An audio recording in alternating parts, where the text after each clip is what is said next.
आप सभी को प्रणाम। तो जैसे कि हम चर्चा कर रहे थे वैकल्पिक चिकित्सा के बारे में, तो वैकल्पिक चिकित्सा में हम चर्चा कर रहे थे वैकल्पिक चिकित्सा में लाभकारी जीवन शैली का विकास। तो हमारे इसमें 2 पॉइंट हो चुके थे। आज हम तीसरे पॉइंट के बारे में चर्चा करते हैं कि तीसरा पॉइंट हमारा कौन सा था। ठीक है, तो वैकल्पिक चिकित्सा के द्वारा हम जीवन शैली का विकास किस तरह से कर सकते हैं उसके बारे में आज हम थोड़ी सी बात करते हैं।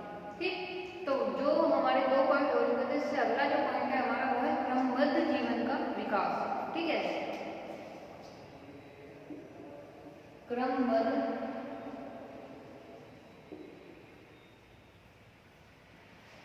जीवन का विकास।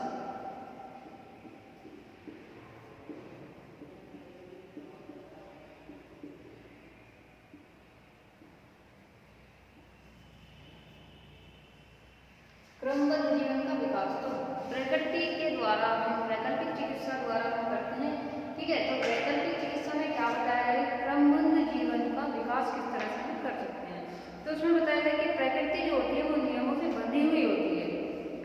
ठीक है, तो अगर वो नियमों से बंधी हुई है तो वो उसी के अकॉर्डिंग जो है कार्य करती है। अब क्या होता है कि इसी कारण शरीर भी नियम प्रकृति के अनुसार ही बंधा हुआ होता है। प्रकृति के अनुसार ही शरीर भी हमारा उसी में विश्वास रखता है, उसी के अनुसार ही वो कार्य करता है। तो शरीर की आंतरिक जो सभी क्रियाएं होती है, जो शरीर की आंतरिक सभी क्रियाएं होती है वो एक लय में होती है। ठीक है, रक्त संचार प्रक्रिया होती है, रक्त का आकुंचन हो गया, प्रसारण हो गया, पेशियां जो होती है हमारी मसल्स जो होती है मांसपेशियां, उनका संकुचन प्रसारण, ठीक है, श्वास और प्रश्वास आदि ये सभी जो क्रियाएं होती है ये सभी सुनिश्चित रूप में होती है। लेकिन प्रत्येक व्यक्ति का जो जीवन क्रम होता है वो उन्हीं के ऊपर निर्भर होता है। मतलब व्यक्ति का जो जीवन होता है वो उन्हीं के अनुसार उन्हीं क्रमबद्ध के द्वारा निश्चित होता है, जो जीवन क्रम उनको चलता है। तो जीवन क्रम क्या होता है हमारा, उठना बैठना खाना पीना सोना जागना हंसना बोलना।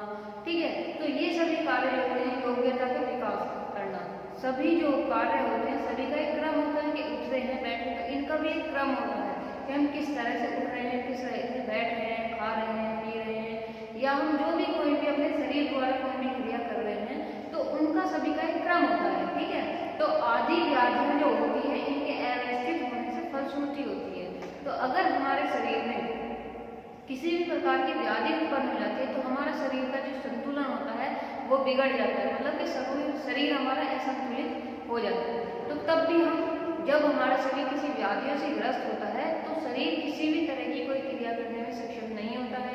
ठीक है, मन हमारा किसी भी तरह के कार्य में नहीं लगता है, और अगर हमारा मन नहीं लग रहा है तो हमारा शरीर भी किसी तरह से कार्य नहीं करेगा, क्योंकि मन और शरीर एक दूसरे के पूरक होते हैं। अगर मन सही ठीक है हमारा तो शरीर भी ठीक रहता है, शरीर ठीक है तो मन भी हमारा ठीक रहता है। तो इसी के अनुसार जो होता है कि वैकल्पिक चिकित्सा के द्वारा क्या होता है कि द्वारा प्रत्येक व्यक्ति को किस प्रकार जीवन जीना चाहिए, जीवन यापन करना चाहिए, ये सब चीजें जो है वैकल्पिक चिकित्सा के द्वारा सिखाई जाती है।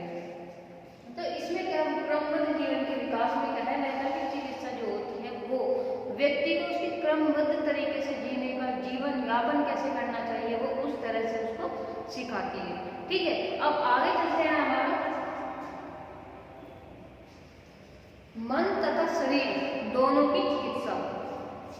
मन तथा शरीर दोनों की चिकित्सा।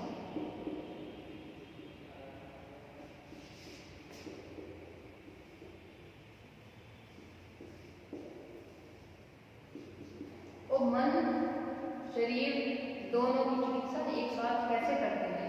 वैकल्पिक चिकित्सा के द्वारा मन शरीर की चिकित्सा हम किस प्रकार कर सकते हैं। तो वैकल्पिक चिकित्सा जो होती है, वैकल्पिक चिकित्सा के अतिरिक्त कोई चिकित्सा नहीं है जिससे शरीर और मन दोनों का एक साथ उपाय किया जाए, उपचार किया जाए। मतलब कि वैकल्पिक चिकित्सा ही एक ऐसी चिकित्सा है जिसके द्वारा मन और शरीर दोनों की चिकित्सा एक साथ हम कर सकते हैं, अन्यथा ऐसी कोई भी चिकित्सा नहीं है जिसके द्वारा हम ऐसा कार्य कर सकते हैं। तो जिससे शरीर और मन दोनों को एक साथ किया, शरीर और मन दोनों के बीच एक पारस्परिक संबंध होता है। यदि शरीर तंत्र को नियमित कर लिया जाए तो समय समय पर होने वाली आंतरिक प्रणाली की विभिन्न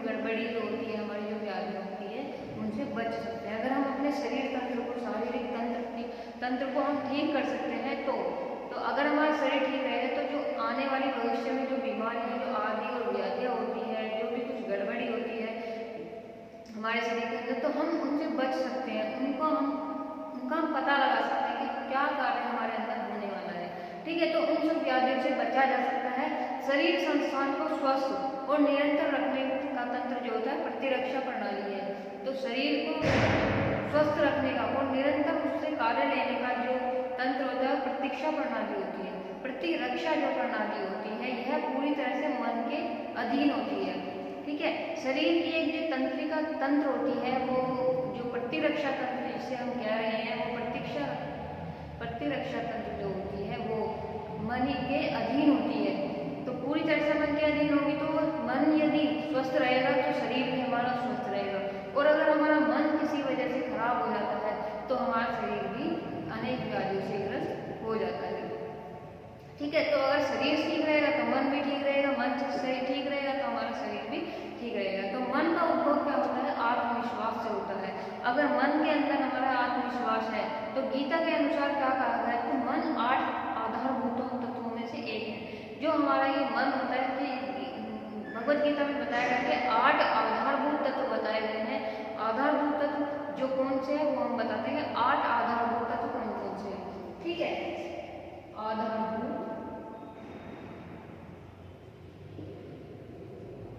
तत्व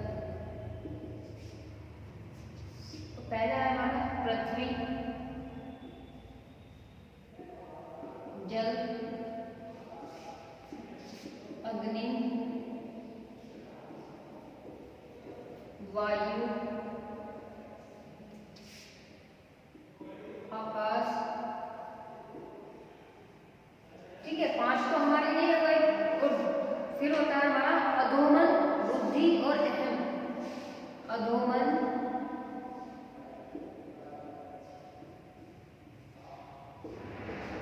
बुद्धि और 8वां है अहम।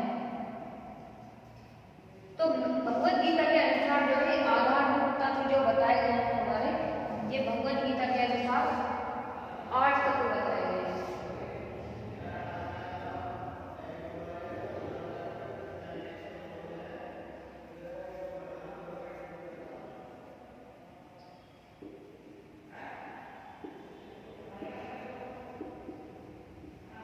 भगवत गीता के अनुसार मन 8 आधारभूत तत्वों में से, तो ये 8 आधारभूत तत्व हैं।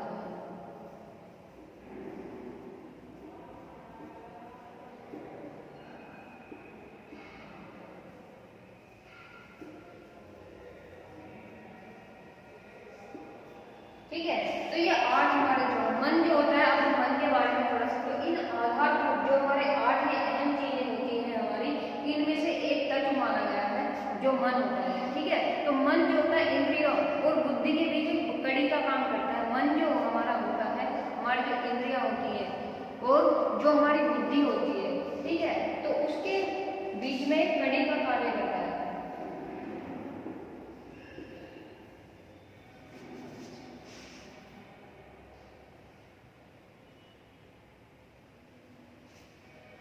मन जो होता है वो इंद्रियों और बुद्धि के बीच एक कड़ी का कार्य करता है। ठीक है, यद्यपि मन के 4 पक्ष हैं, मन के जो होते हैं वो 4 पक्ष होते हैं, लेकिन यह एक इकाई है कि मन भूत, भविष्य और वर्तमान में विचरण करता रहता है। मन के जो है 4 पक्ष बताए गए हैं, लेकिन मन जो है ये एक इकाई होती है। ये जो है जो हमारे वर्तमान है, भविष्य है और भूत है, इन्हीं में मन हमारा विचरण करता रहता है। तो मन विचारों और आदतों का संग्रह होता है। मन के अंदर जो है हमारे विचार भी होते हैं, आदतें जो होती है उनका एक संग्रह स्थापित होता है। तो संसार की विभिन्न शक्तियां के संपर्क में आने से उत्पन्न इच्छाओं के विशाल ढेर जो होता है, मतलब ये संसार के साथ हम उपस्थित होते हैं।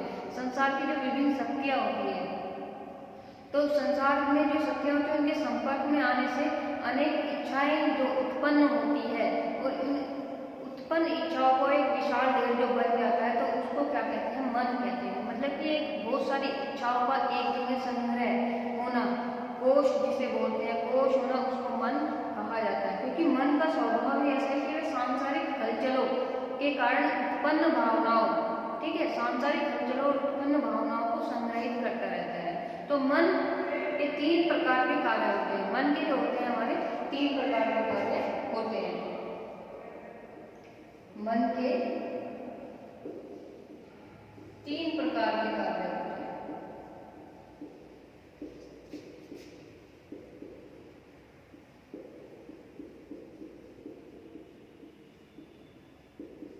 मन के हमारे 3 प्रकार के कार्य होते हैं। अब 3 प्रकार के कार्य कौन कौन से होते हैं? पहला होता है मन का कार्य संवेदनाओं का अनुभव करना।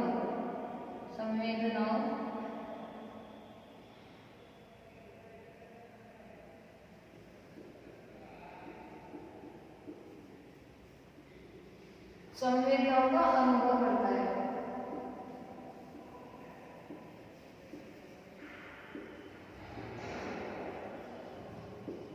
ठीक है, और दूसरा है हमारा विचार करना।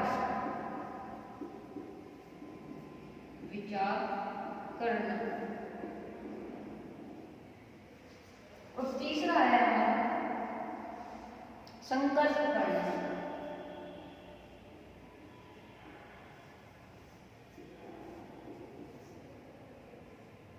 तो संवेदनाओं का अनुभव करना, विचार करना और संकल्प करना, तो ये जो होते हैं हमारे मन के कार्य होते हैं। तो मन इन 3 अवस्थाओं में कार्य करता है। मन क्या संवेदनाओं का अनुभव करता है, विचार भी वही करता है और संकल्प जो लेता है वो ही लेता है।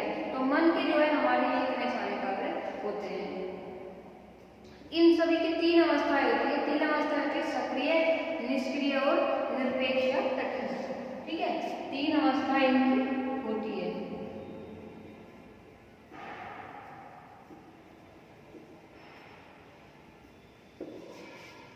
पहली है सक्रिय, दूसरी है निष्क्रिय,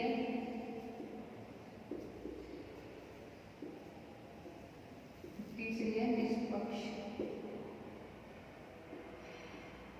या तटस्थ। ठीक है, तो 3 अवस्थाएं होती है।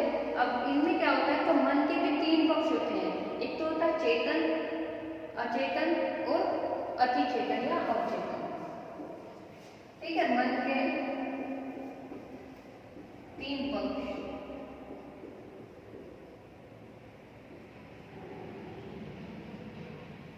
मन के 3 पक्ष कौन कौन से होते हैं?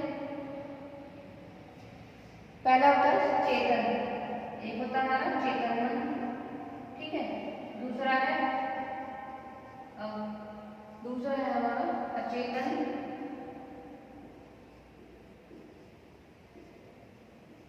तीसरा है हमारा अवचेतन।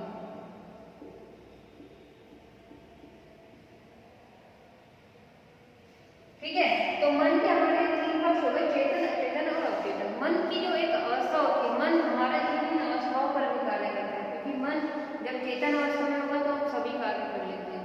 अवचेतन में थोड़ी सी सूक्ष्म निद्रा और अतिचेतन में जो होता है वो मन बिल्कुल अनकॉन्शियसनेस हो जाता है।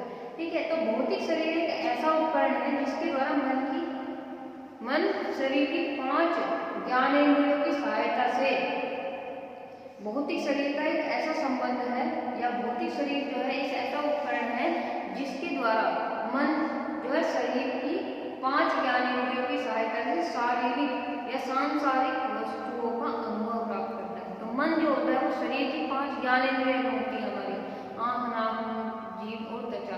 इनके द्वारा जो है सांसारिक विषय से जो इच्छाएं उत्पन्न होती है उनका अनुभव करता है। ठीक है, तो जो मन शरीर का जीवन धारक उपकरण होता है, मन जो होता है वो शरीर का जीवन धारक उपकरण होता है। जीवन धारक होता है मतलब वो जीवन प्रदान करता है। मन जो होता है शरीर को सूचनाओं के माध्यम से अंगों का संचालन करता है। जैसे जैसे उसको सूचनाएं मिलती है वैसे ही वो अंगों का संचालन करता है, जो उसे ज्ञानेंद्रिय द्वारा प्राप्त होती है। तो मतलब कि उसको एक सूचना मिलती है ज्ञानेंद्रियों द्वारा, तो मन जो है उसी के अकॉर्डिंग अपने आप को या हमारे शरीर के अंगों का संचालन करता रहता है। शरीर मन का प्रक्षेपण और बाद में इसी और मन शरीर का सूक्ष्म पीड़ित भी है, एक मन सूक्ष्म रूप है। मन जो होता है वो शरीर का एक सूक्ष्म रूप होता है। मन शरीर पर विचार करते हुए स्वयं शरीर बन जाता है। जो मन जो होता है वो विचार करता है हमारे शरीर के ऊपर, और वो शरीर पर विचार करते करते क्या है वो खुद ही शरीर बन जाता है। तो और बाद में इससे पीड़ित होता है। इसलिए जब मन में तनाव होता है तो क्या होता है, मानव में तनाव उत्पन्न होता है। जब मन को विश्राम होता है तो शरीर भी विश्राम करता है। मतलब इसमें कहा गया है कि जब मन हमारा तनाव में होता है तो हमारा शरीर भी तनाव में होता है, और जब मन हमारा विश्राम की अवस्था में होता है, एकदम शिथिल होता है, तो हमारा शरीर भी शिथिल ही होता है। ठीक है, तो मन शरीर पर प्रभाव डालता है। एक तरह से शरीर जो है मन पर प्रतिक्रिया करता है। एक स्वस्थ मन से ही स्वस्थ शरीर, स्वस्थ संबंध है। अगर हमारा मन स्वस्थ है तो हमारा शरीर भी स्वस्थ हो सकता है। ठीक है, तो इसी तरह से वैकल्पिक चिकित्सा में बताया गया है कि जिस तरह से हमारा मन अनेक, जैसे कि गुस्सा आता है तो गुस्सा में हमारा एक अलग ही रूप होता है, और वो क्या है, हमारे मानसिक कोशों को क्षति पहुंचाता है। तो रक्त में विषैला पदार्थ हमारे उत्पन्न हो जाता है क्रोध के कारण।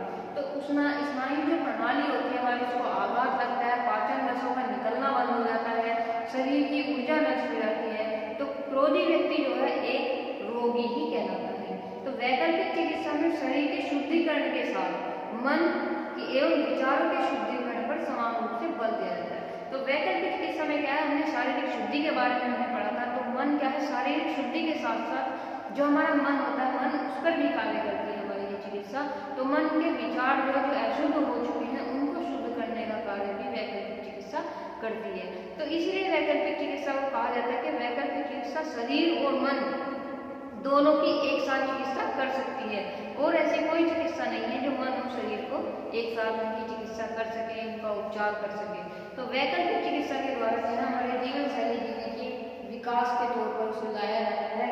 तो जो जीवन का विकास होता है क्रमबद्ध, किस तरह से हम क्रम के द्वारा हम अपने जीवन को का विकास कर सकते हैं। फिर मन और शरीर की जो चिकित्सा होती है वो किस तरह से होती है। तो आज